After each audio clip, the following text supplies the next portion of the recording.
Hello, everyone. I am Behruz Ghamari Tabrizi. I'm the director of Sharmin and Bijan Mossavar-Rahmani Center for Iran and Persian Gulf Studies at Princeton University. Before we start our conversation today, I would like, as always, to thank our events coordinator, Becky Parnian, and our IT guru, Pete Novak, for making these events possible and making it possible in such a smooth way. Some logistical considerations for today. I will introduce our guests, and after my introduction, our author, Professor Ghazvinian, would speak for 15 minutes or so about the book. And then Professor Milani would discuss the book and raise some questions. And then we have a conversation about those questions, after which I would open the screen or the floor for questions from our audience. You may submit your questions through the Q&A button on the lower right side of your screen. And I would read your questions and pose them to our guests. So without further ado, Professor John Ghazvinian is the Executive Director of the Middle East Center at UPenn. He is a scholar and a former journalist who has written widely on topics related to relations of Western powers and the rest of the world. He is the author of Untapped, The Scramble for Africa's Oil, which came out in 2007, and the co-editor of American and Muslim Worlds Before 1900, which was published by Bloomsbury in 2020. He has written for such publications as Newsweek, The Nation, Sunday Times, and Huffington Post, and has taught modern Middle East history at a number of universities in Philadelphia area. He earned his doctorate in history from Oxford University and was a recipient of a public scholar fellowship from the National Endowment for the Humanities, as well as a fellowship from Carnegie Corporation's Special Initiative on Islam. His most recent book, America and Iran, A History from 1720 to the Present. I have to hold it this way as well to see how thick and well-researched this book is the topic of our conversation today. The book just came out in 2021. And if you do not have a copy of it, I strongly recommend getting one. And it's a wonderful read that puts the history of Iran-US relations in a very important historical context. Our discussant today is Professor Mohsen Milani, the Executive Director of the Center for Strategic and Diplomatic Studies and Professor of Politics at the University of South Florida. He has served as a fellow at Harvard, Oxford, and Professor Milani is a prolific writer.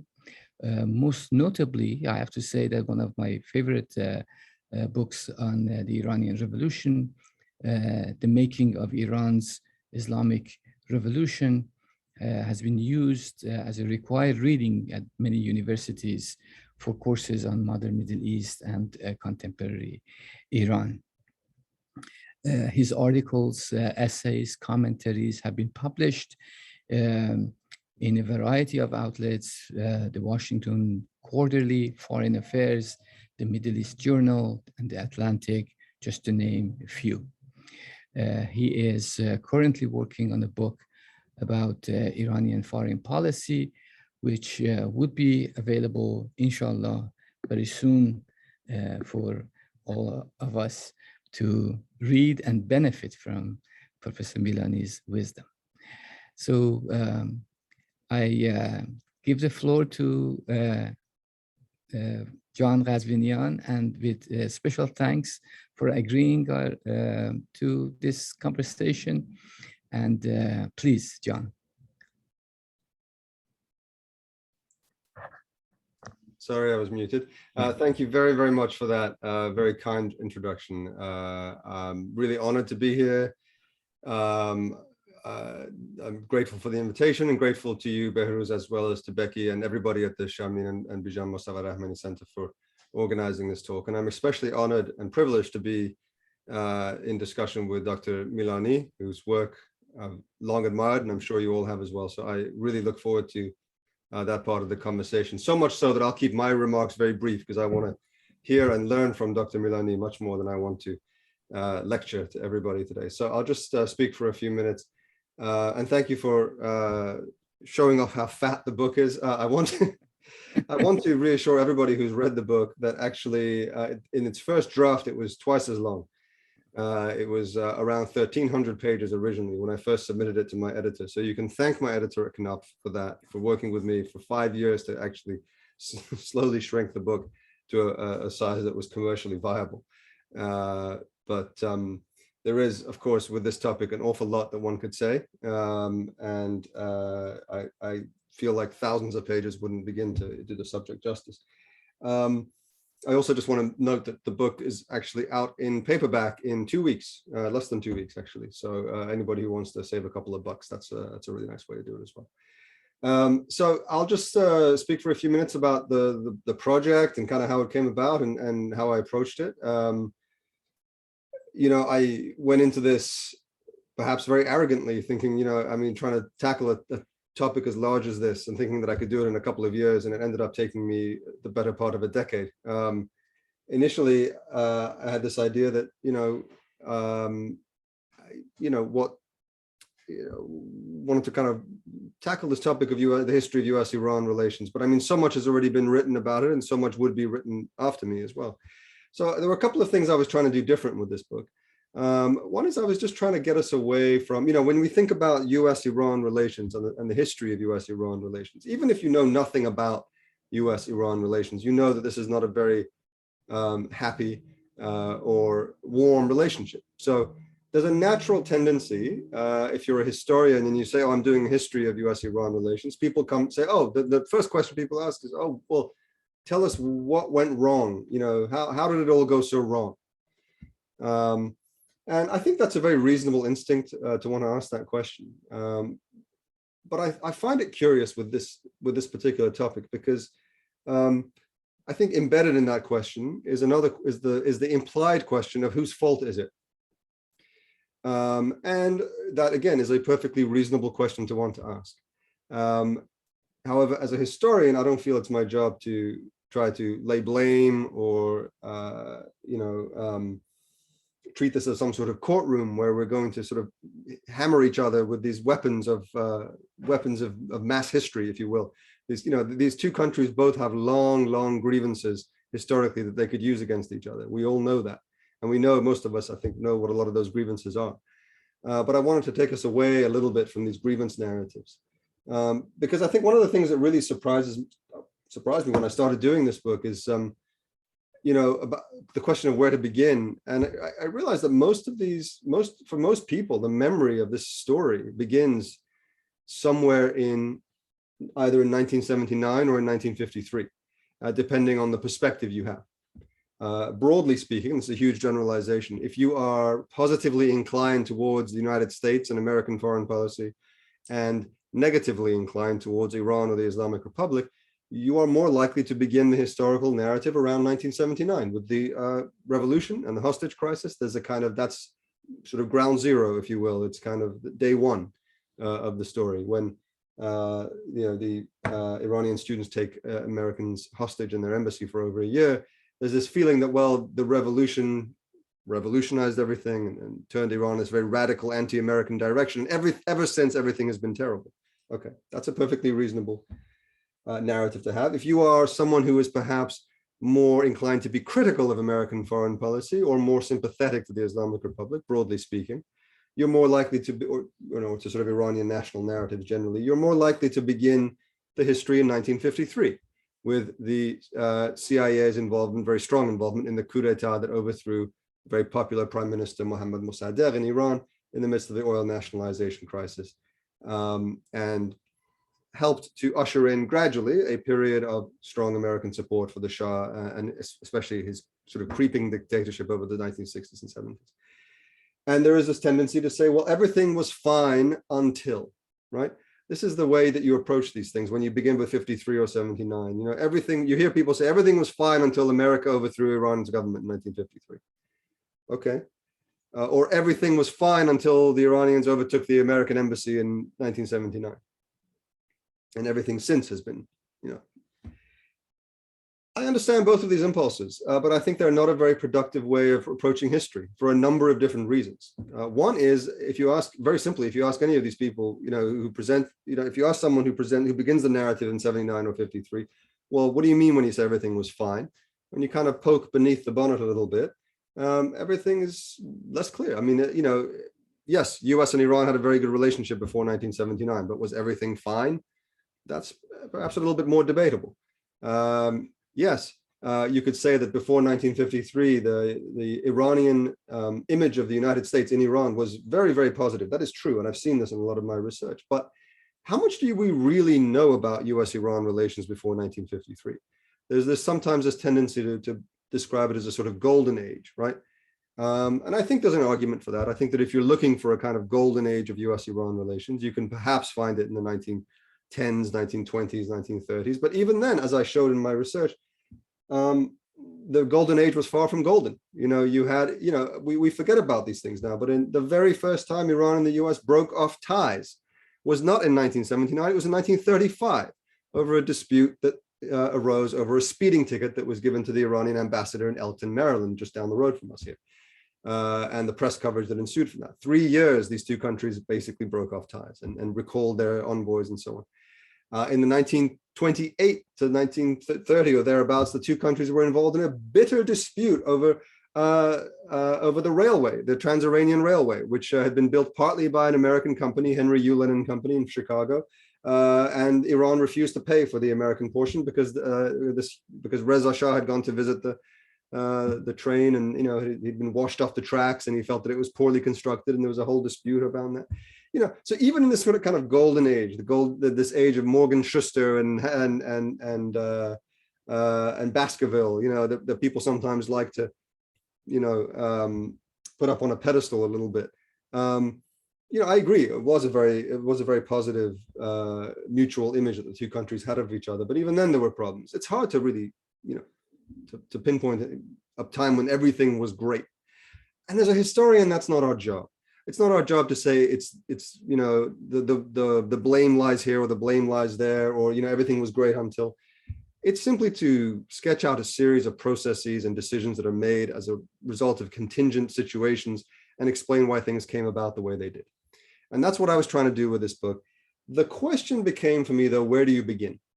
If I'm trying to reject 53 and 79 as these kind of original sin, kind of day one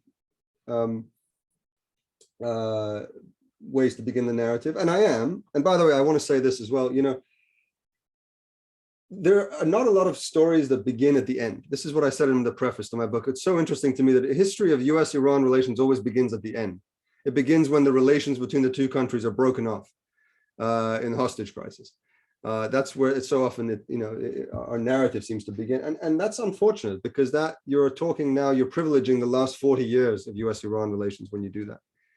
You are privileging the hatred and the animosity and the hostility and the dysfunction, instead of a 200-year, arguably 300-year history of mutual admiration, mutual fascination, and mutual idealization, which is what I discovered in this book. And that was what was so striking to me. But I'm going off on a bit of a tangent here. So the question of where to begin becomes relevant. If I'm rejecting the idea of 53 and 79 as a place to begin, well, where do you begin then? Well, a lot of historians, a lot of American historians especially, have begun around 1940, and I understand that impulse, because they go to the archives, the State Department archives, and before Pearl Harbor, before 1942, The US is a very isolationist power and is not interested in Iran. It's not interested in the Middle East particularly. Iran might as well be Antarctica. It's just not a strategically important part of the world. And so there's this tendency to say there's no point in studying the period before 1940. I understand that impulse, but again, I think that's very problematic, because what that is actually communicating is that the history of US-Iran relations only becomes important and relevant when the United States becomes interested in Iran. And it neglects the fact that for 80 years before that, at least, one Iranian government after the other was actually very interested in cultivating better relations with the United States. That was one thing that struck me quite a lot in the research for this book, is that beginning with Amir Kabir in the 1850s, it's a key part of Iranian foreign policy to develop better relations with the United States as a counterbalance to the pressures that Iran was feeling from the Russian Empire in the north and the British Empire in the Persian Gulf. This kind of third force strategy. In fact, the very first disagreement that Iran and the US ever had, I always find this kind of an amusing anecdote, was in the 1850s, when they were trying to sign their first treaty of friendship between the two countries. It took 5 years to negotiate that treaty, longer than it took to negotiate the JCPOA. And, I'm always trying, what were the US and Iran arguing about for 5 years in the 1850s?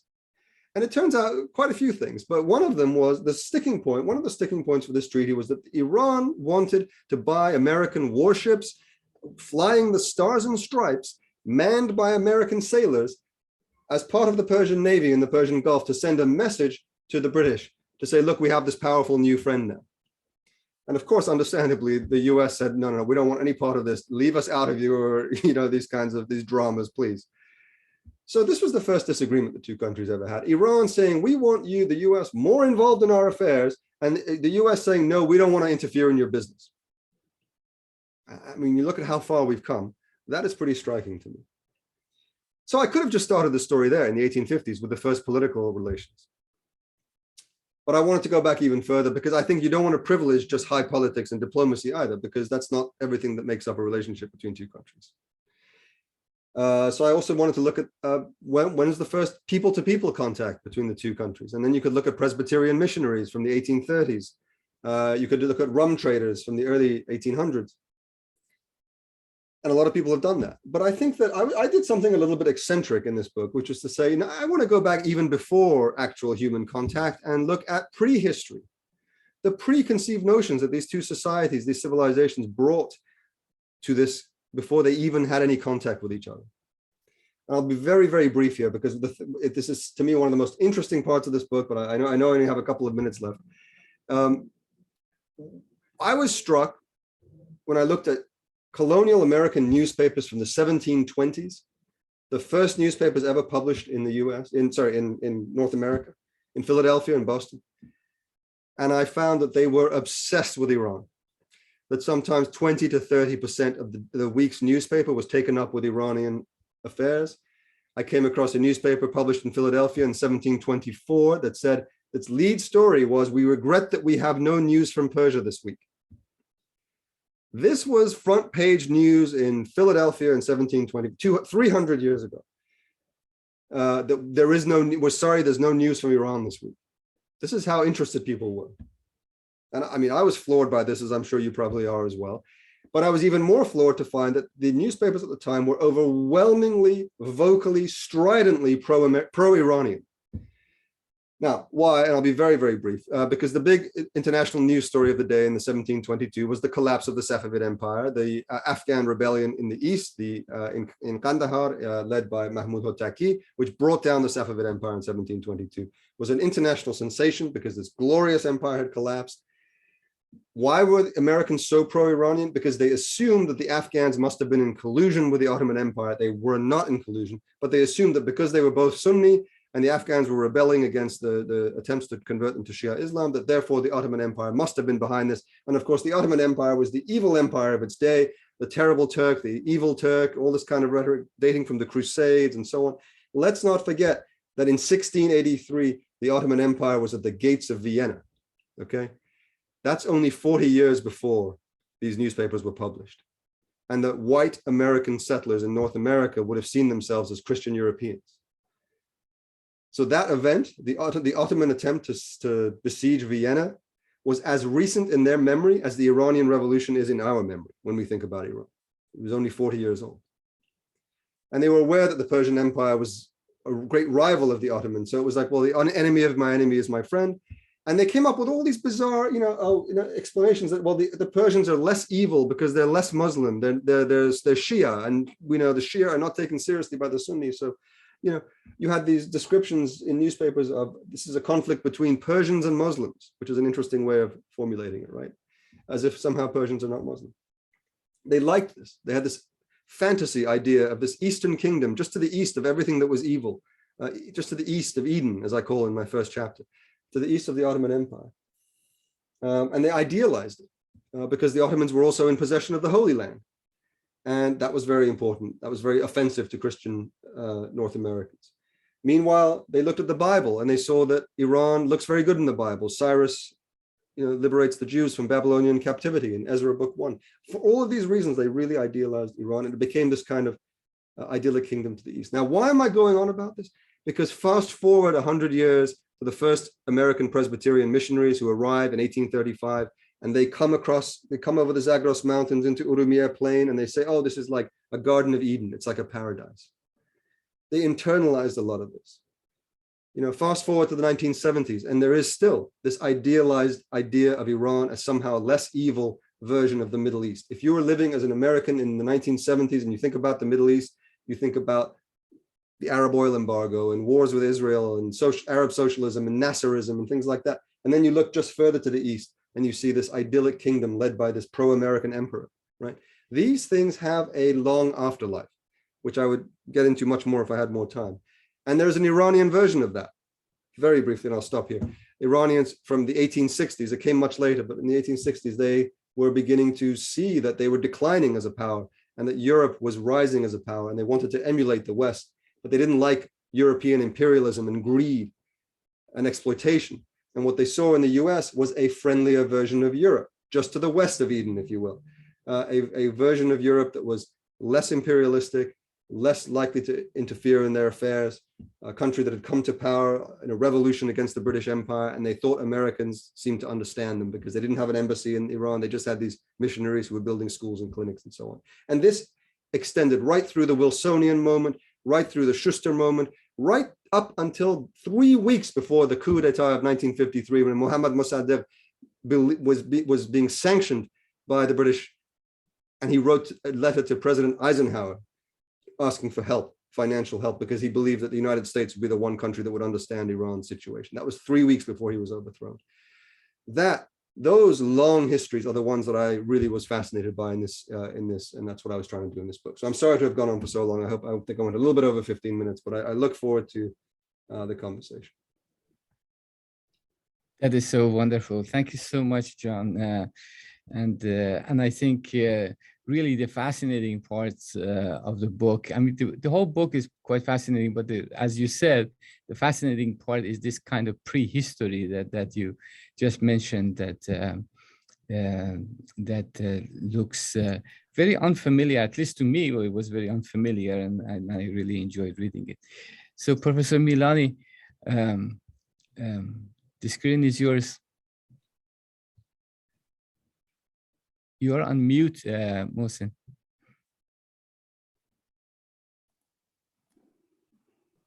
Can you hear me now? Yes.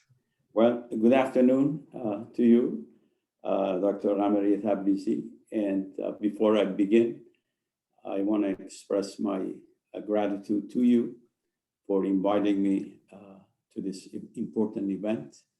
And I have to also thank your center and Becky and Pete for organizing this. I also have, I must give you a compliment, and the compliment is about your center. As somebody who has also been in the business of running centers, I can tell you that you have done a fantastic job as the director of the center, and Princeton University should be honored and happy to have somebody as of your caliber both in terms of administrating the center and also in terms of your scholarship. So thank you for inviting me. Thank you so much. It is also a great pleasure to be in the same panel with Dr. Ghazvinian. I have followed his writings and I admire his work. What I would like to do, if you do not mind, is say a few words about my overall assessment of the book. And then I'm going to raise two questions. And I'll provide my brief answer to those questions and then ask John and then Behrooz to comment on those. First, my overall impression of the book. As somebody who has been studying Iran-US relationship on a professional level for 30 years now, John Ghazvinian's book is one of the best I have read. It is beautifully written. Every page of it, you can see the passion of the writer in every line, and yet he does something that is very difficult to do, and he tries to be objective. Nobody can be totally objective. You become objective only when you die, and as long as you're alive, you have a great deal of subjectivity. The key is to be aware of those and try to control them. And when I read the book, and I read it, I came to the conclusion that John has tried to be as objective as it is possible. He hasn't always succeeded, but I think overall he has done a very good job in the book. The second thing I want to say about the book is that I completely disagree with Behrooz when he said that you should get the book. No, you should buy the book, because you can get the book by going to the library. No, don't do that. Or there are other creative ways of getting the book. I don't want to encourage your students to follow those methods, but I really think you should buy the book. I bought the book, I paid for it because I wanted to show my appreciation of what he has done. I am going to use the book as a required reading in a graduate seminar I'm planning to teach next year on the Iranian Revolution. And that's where I would like to begin. John was talking about how Americans who were living in the 1970s in America remember Iran. Well, you don't have to go to those Americans. You can talk to me. I came to this country in late 1960s, and I was in, of all the places, in Berkeley, California. And I remember vividly how Americans felt about Iran and how we, as a small community of Iranian students, felt about America. It was an incredible time. And my overall recollection is that most Americans didn't know a great deal about Iran, but what little they knew was positive, that could be summarized in terms of oil, Persian cat, and Persian rug. But other than that, they didn't know much, and they didn't have much of negative attitude toward Iran. But then the turning point was that illegal and idiotic storming of the American embassy and taking over of the American embassy, and things changed. And the two former allies became bitter enemies. I remember in 1976, when I went to Iran for my summer vacation. At that time, there were over 55,000 Americans living in Iran. My house where I was born was about 400, 500 yards away from the American embassy. And the American embassy was really one of the major centers of power and prestige in Iran. Iranian secret police had a close relationship with the FBI and with the CIA. And there is no question that Iran was America's #1 strategic partner in the Middle East. And the economic relationship between the two countries were quite good. In fact, Iran was the #1 buyer of American weapons. And there were about 50,000 Iranian students living in this country. So the first question I have, and I'll give you my brief answer to it, is why is it that despite the fact that 50,000 Americans were living in Iran, despite the fact that the American embassy in Tehran had about 1,400 staff and advisors and people who work for the government, why is it that the United States of America could not see the collapse of the Shah's regime? I've heard all kinds of explanations about it. In fact, this has been one of the key questions of my academic life, and I still haven't gotten a very clear answer to it. And I hope that John can help me with it. My own feeling, my own assessment is that there were a lot of people in the American embassy in Tehran, in Iran, who were aware that the Shah's government was fragile. They were aware of the problems Iran was facing. And they even reported some of those. As you can see, some of the stuff that I have in my bookcase right behind me are about 60 volumes of the documents that the radical students captured from the American embassy, and they put them together. And when you go over those 50 or 60 volumes, you have to conclude that there were a lot of smart Americans who knew exactly what was going on. And yet, I think the decision was made in Washington to ignore it. And the decision was made to Washington to ignore it because the US didn't really care much about internal developments in Iran. All they cared is to have a government that can help US contain the Soviet Union. And therefore, even if when they would receive these reports, they would ignore it, or they would not ignore it, but they wouldn't pay enough attention to it to find out what is going on. That is why when the revolution happened, they were shocked. Until about 6 months before the collapse of the Shah, the CIA reported to President Carter that the Shah is in good position and he can go on and rule for the next 10 years. That's 6 months before the collapse. You go 6 months back in January of 1978, just 52 weeks before the revolution took place, Jimmy Carter went to Iran, praised the Shah for having created an island of stability in one of the most troubled regions of the world. So I want to find out what happened. Why was the President of the United States misled to make that kind of proposition? The second question I have is, again, because I'm a political scientist and not a historian, it's about what is going on, what is taking place between Iran and the United States. Everybody knows that starting with the hostage crisis, the US and Iran became engaged in a mini Cold War, and that mini Cold War has lingered for over 4 decades.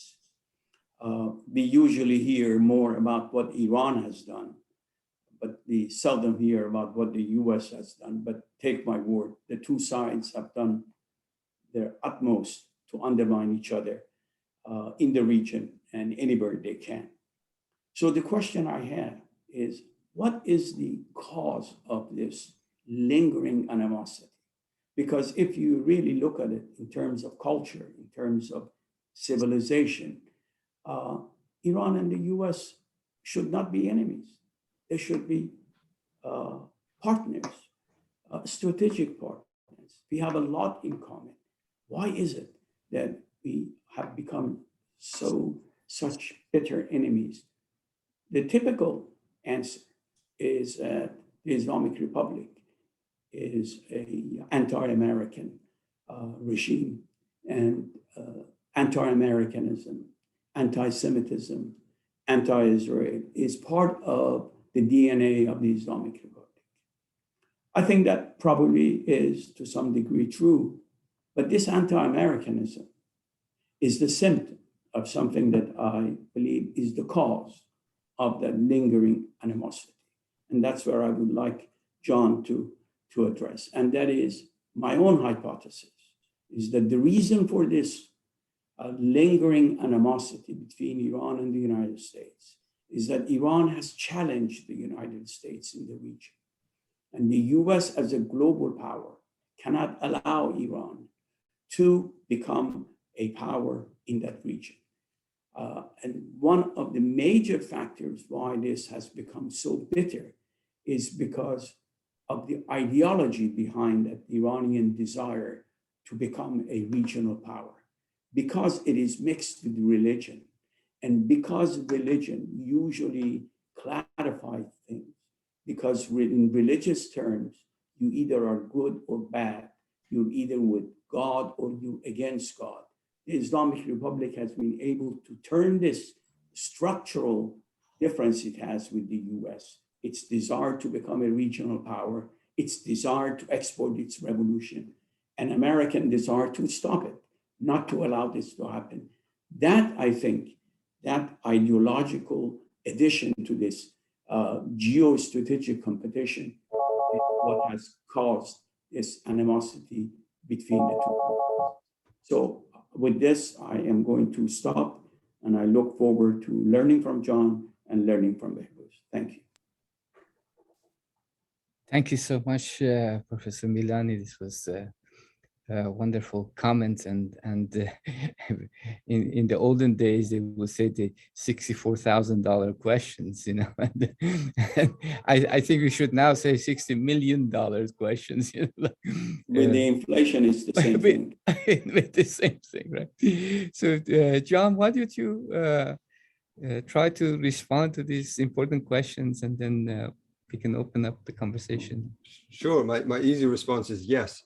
I really basically agree with everything that was said, and the premise of the question and the answers to the question.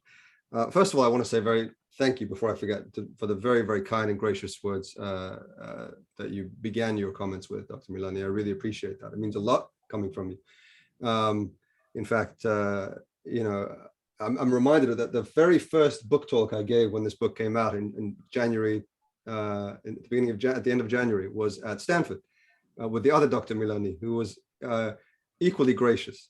Although we have our disagreements, you know, that are well known about some of the interpretive, you know, aspects of the book. You know, we had a very nice conversation, and have really, I dare say, become friends since, and I've really enjoyed that. So it's nice to be able to, just as the paperback is about to come out, to have the privilege of hearing from the other Dr. Milani. So it's a real privilege, and I'm really grateful for all the very warm words that you say. To your question, the first one, why didn't you know? It's funny, that is the exact question that every time I teach, or I have taught modern Middle East history, or teach the Iranian Revolution, that is the exact question that all of my students ask and struggle with. It's where I routinely get stuck. It's kind of, hang on, I don't understand. How could they not have seen it coming? That's not possible. I mean, the US, CIA, I mean, you're telling me they just didn't see it coming? Like, that doesn't make sense. There must be. So I agree with you. I mean, it's a very natural exasperation to have. It doesn't seem to make sense. And I think, unfortunately, I think you know as well as I do, that it is, unfortunately, these things, when they are difficult to explain, when there isn't a good, satisfying explanation, so often they leave room for conspiracy theorists. And it's frustrating because I can't tell you how many, and we all know, oftentimes people from the various elements of the Iranian diaspora will come and say, well, you know, therefore they, you know, et cetera, you know, and it's a shame because sometimes history really is this inscrutable, and so because sometimes life is this hard to explain, and I know that's a very unsatisfying explanation for a lot of people, but I think your general assessment of it is correct. They didn't see it coming, and what I always say to my students, and what I always say as an answer to this question, is that you cannot underestimate the impact of the Cold War on American thinking of the time. And none of these kids were ever alive then. You know, I lived to see the end of the Cold War, but, you know, I mean, you know, even for my generation, it hasn't been as relevant. You know, it's, you just cannot overestimate how consumed the United States was with the idea of the Soviet Union and the risk of communist infiltration and communist-inspired revolution in the developing world, to the point where it just blinded them to any other kind of revolution, any other kind of instability was simply not in the playbook. The anecdote that I'm reminded of, and I agree with you, it came down to basically supporting what seemed to be a loyal ally in the region. The Nixon doctrine, I say in my book, the Nixon may have been gone when Jimmy Carter took office, but the Nixon doctrine lived on. Jimmy Carter came to power with all this talk about human rights and this, that, and the other thing. But what was one of the first things he did was to sell a whole bunch of AWACS fighter weapons to Iran at considerable congressional opposition. Cyrus Vance flying into Tehran, to reassure the Shah that everything's fine as the revolution is going on. I'm struck. The best anecdote I have to this is when the uprising took place in Qom in March of '78, just as Cyrus Vance was about to fly in. They didn't talk about it. He showed up. He didn't say anything to the Shah. They talked about Arab-Israeli peacemaking, and they talked about the Soviets and all the listening stations and things like that. What really struck me, though, even more, was the uprising in Qom in January when it started. Right? I'm sorry, not the one in March. That was 2 cycles later. But when that first uprising took place, I went and I was really curious. I was looking at some of the American newspapers at the time, Washington Post, New York Times, the next day, the day after that, the day after that, to see if there was anything, even one sentence, one paragraph about that.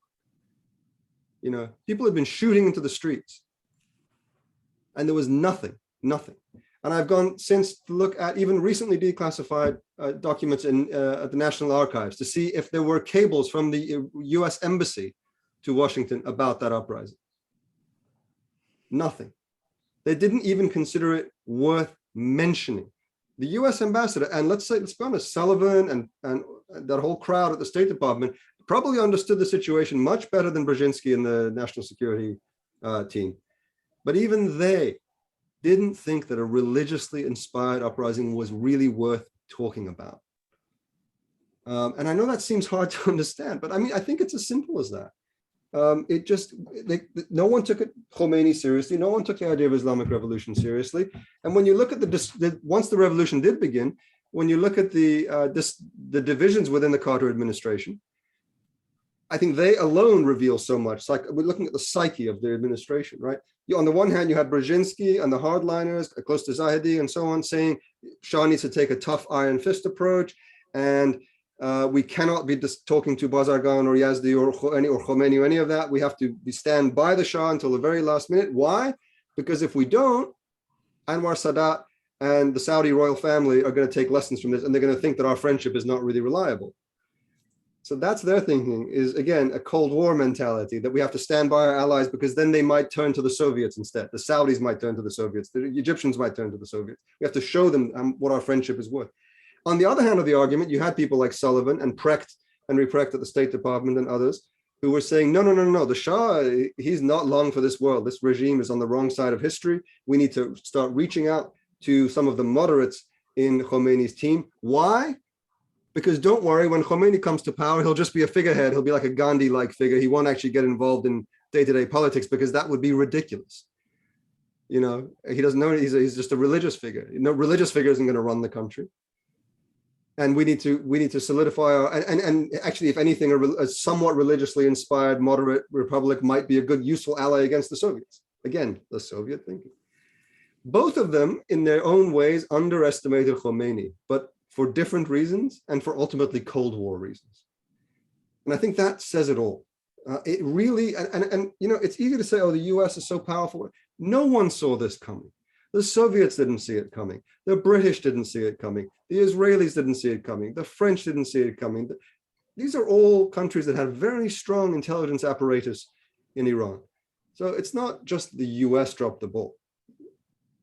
And I think you can talk about some other reasons as well. So to answer to your second question, which I've already forgotten, was about, why? No, again, I agree with you. I think actually your assessment of this is spot on, and I almost want to leave more time to audience questions. I don't have much to add actually to your description of why. Yeah. No, I'll say just one thing. Mm-hmm. As a historian, people often say, "Oh, it's because of history." I have a contrarian, because the U.S. can't get past the hostage crisis, or the Iran can't get past Mossadegh, or the support for Saddam Hussein in the war, or the airliner, or whatever. I don't think that these two countries are imprisoned by a history and their grievances. That's not why. I think that actually, I don't believe there are people sitting there in the State Department or in the Wazarat Kharijah in Tehran going, we could, we're happy to improve our relations with Iran. If only they would just apologize. I just can't get past the hostage crisis. Or I just can't get past that one, the Iran support or US support for Saddam Hussein. That's not why. These grievances have accumulated layer after layer after layer over 40 years, and there are now entrenched interests, not just in Iran, not just in the US, but also in the region, that have a strong interest in maintaining this status quo. It's not history. In fact, if anything, I believe history can liberate us from this, not trap us in a prison. I believe when you look at the 200-year history, you realize that actually there's no reason for this kind of enmity and hostility. Anyway, I want to hear from the audience as well. No, that's wonderful. You mentioned Henry Pracht, and I think one of the really interesting comments he made in early 1980s, and I think he was spot on to argue that the main question between the U.S. and Iran is around the question of sovereignty, and I think the question of sovereignty is so key, as Professor Milani mentioned, that this is about who has the authority to have a say in the region, and who has the authority to have complete political and economic independence to basically run its own country. We have the very interesting workshop a couple of years ago organized by Ruzbe Parsi, and we invited some Europeans and from the European Parliament, and even in that context, it was interesting that the Iran-US relations and the Europeans in the middle, it generated so many different kinds of questions of European sovereignty, that how possibly could they not have their own policy towards Iran under these kind of regime of sanctions that U.S. is imposing on them. So I think, as both of you said, the question of sovereignty is very key here. I have a question from the one of our audience members that is the military cooperation between Iran and Israel during the Shah's period could be considered as one of the main sort of points of rift and conflict between Iran and Israel at this point. I'm not sure I fully understood the question. The military cooperation between Iran and Israel. I mean, basically, obviously, Iran before the revolution was one of the main supporters of Israel and to guarantee its security in the region, and in terms of energy, in terms of military cooperation. So the conflict between the rift between Iran and Israel, is it a reflection of that kind of closeness between the Shah and Israel? Like a reaction to it, maybe? A reaction to it, yes. Right. Okay.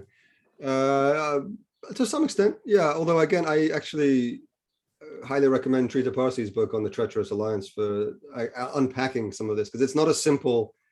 The relation with Israel, between Iran and Israel, is not something that simply switches from warmth to hostility with the Iranian Revolution. Actually, throughout most of the 1980s, it's very, very warm still, but in a quiet way, in an even more quiet way. I mean, let's not forget that Israel is literally is acting as an intermediary throughout the 1980s for American missiles to be sent to Iran, as part of the whole Iran-Contra schema and so on. And that Israel was actually, and all of Israel's allies in Washington were putting a lot of pressure on the Reagan administration to improve its relations with Iran, and with the argument that this is a temporary aberration, that Saddam Hussein is the real enemy, and that actually we need to work with Iran.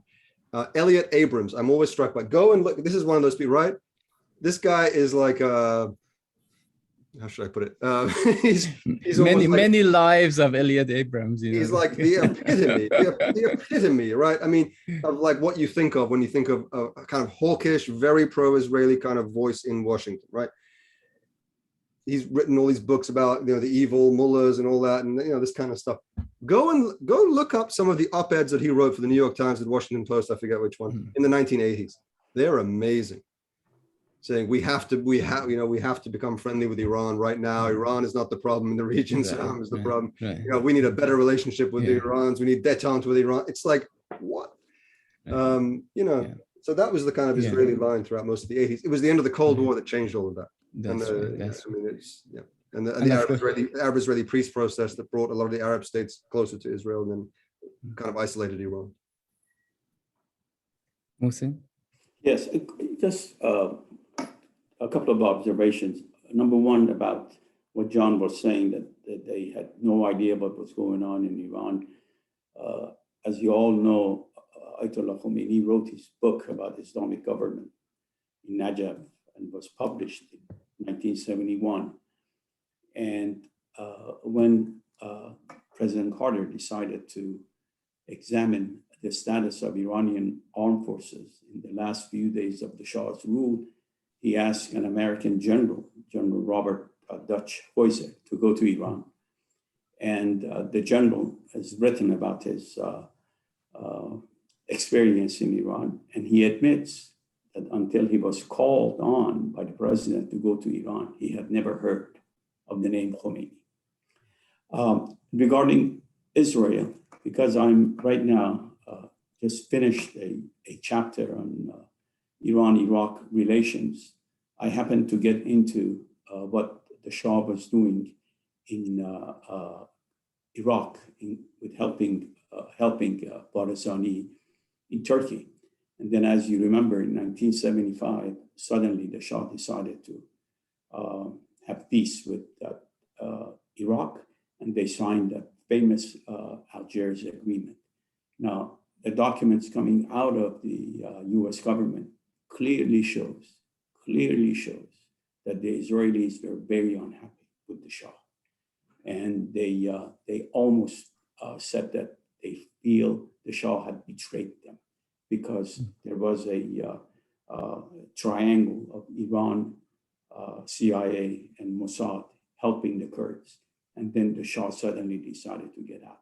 In fact, not only they were very disappointed with the Shah that he had signed this agreement with Iraq, because they were concerned about the Shah's growing power, they were also very concerned, and they said so.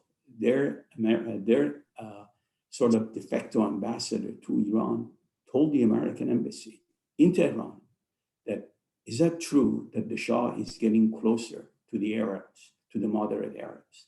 They did not like that. So the excellent question he asked and what John said, I just wanted to add that Iran and Israel started to have some friction in the middle of the decade, right before the revolution. Thank you. Yeah, I think we also need to just add Trita Parsi's book, Treacherous Alliances, and the Iran-Israel relations after the revolution, which adds another kind of layer of complexity to that relationship. Let me read this question to you, John. Is the appeal to the inscrutability or complexity of the interaction between the US and Iran doing the work of absolving the US of responsibility? In the absence of transparency, we might say that we simply cannot make an objective judgment, but I wonder if that method is satisfying what the lack of transparency from the side of the US is intended for. I don't know who asked that question. I would be curious to follow up and understand what they mean, what you mean by lack of transparency specifically. In many ways, at some point, when we say, for example, at least this is the way I understand the question. When we say that, when at the beginning you were framing the book, you talked about, what is the prehistory, what the dates that we start, and immediately after that, the question is who's to blame, right? And So it's the question of who is to blame. Is kind of a neutral question there, or is there a way, as a historian, as a scholar, or as an observer, that we can assign blame or accountability or responsibility to what has been happening, at least in the past 70 years or so, since 53 or before 53 to present time. Yeah. And so at least this is the way I understand the question. Is it our job, or is it possible to basically think about assigning responsibility and hold people accountable for the place we find ourselves in now? Yeah, I know people push me a lot on this because they okay, but okay, like who's fault? Yeah. You know, it's kind of like, yeah. I get it. And I can answer the question. I tend to go in a more philosophical and spiritual direction with this question, which is like, at the end of the day, yes, I mean, even when a criminal commits an act, I mean, yes, you can say that's a criminal act and you have to go to jail for it. But is that the whole story? I mean, are we not interested in why or how to prevent something like that happening? Again, without absolving, without justifying, without, you know, without not enforcing the punishment and sending the criminal to jail, like we still are able to. I mean, the first thing the police ever look for on the scene of a crime is a motive. You know, to look for a motive doesn't mean to absolve or to sort of say it's not your fault, but to simply understand what happened in that person's life or whatever that made them do this, or what was the, you know, circumstance. So that's what I'm interested in, is tracing those things back and back and back as far as makes sense. I'm not trying to let anyone off the hook or like take this kind of like faux like neutrality, you know, kind of, hey, I don't know, leave me alone, I don't want to get involved in the politics, because I understand this is a very tense political thing. When I'm pushed really, really hard and people really want to know, okay, the last 40 years, I would say very, very broadly speaking, I think that in the 1980s that you could lay more of the, like the word blame, but more of the blame for the dysfunctional relationship on Iran's doorstep. It was in a more radical revolutionary phase. I think that the US made some very genuine attempts to kind of, more than it ever has since, really, like serious attempts to kind of do like real détente with Iran. I mean, we forget now, Ronald Reagan came on television in November 1986. It's one of the epigraphs to my book, where he said to, you know, to the American people on live television, you know, the Iranian Revolution is a fact of history, but between American and Iranian basic national interests, there need be no permanent conflict. You know, the kind of language that no American president has used since, even Obama, I mean, to some extent, but like, you know, that kind of, and Iran was not very receptive to a lot of that. And it was and again, not about blame. It's just, look, it was in a post-revolutionary era. That's not unusual with the revolutionary. But I would say, broadly speaking, very broadly speaking, that since the end of the Cold War in the last 20 or 30 years, that the United States has probably missed more opportunities, either intentionally or not, the US has seemed to have an unreal unwillingness to want to do serious diplomacy with Iran that might fundamentally reset relations. Not to say that makes that absolves Iran or its radicalism or the Islamic Republic, let it off the hook or anything like that. Not to say that the US hasn't had maybe some good reasons for that. You know, regional issues, Cold War issues, you know, allies that they have to think about, domestic politics, all kinds of things. But when you look at the history, there have been some real moments where it's hard to understand why the US is acting the way they are, unless they simply don't want to have a better relations with Iran. But these aren't about blame or kind of like, you know, pointing the finger. It's just simply looking at the history as well as I can and as objectively as I can. And I agree with the comments made at the very beginning that, look, objectivity is a very noble thing to pursue, but, you know, not something you're ever going to be able to achieve. So, yeah. So unfortunately, we reached, time passes very quickly when you're having a good conversation.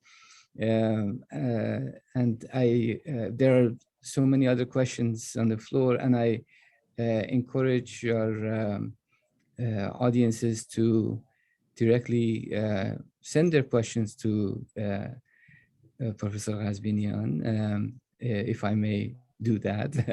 And Yes. and also to Professor Milani, if they want to have a conversation, continue that conversation. And again, with many thanks to John Ghazvinian for giving us this wonderful book, and Professor Mohsen Milani for engaging so beautifully with the book and raising important questions. As always, we wish that we can move to a post-pandemic world that would give us the opportunity to have you here in person in our community, and so we can have this conversation and so many different layers of this conversation that we can unpack in person. Again, thank you so much, and hopefully we'll see you again very soon. Thank you very much. Thank you. Thank you very much. Goodbye.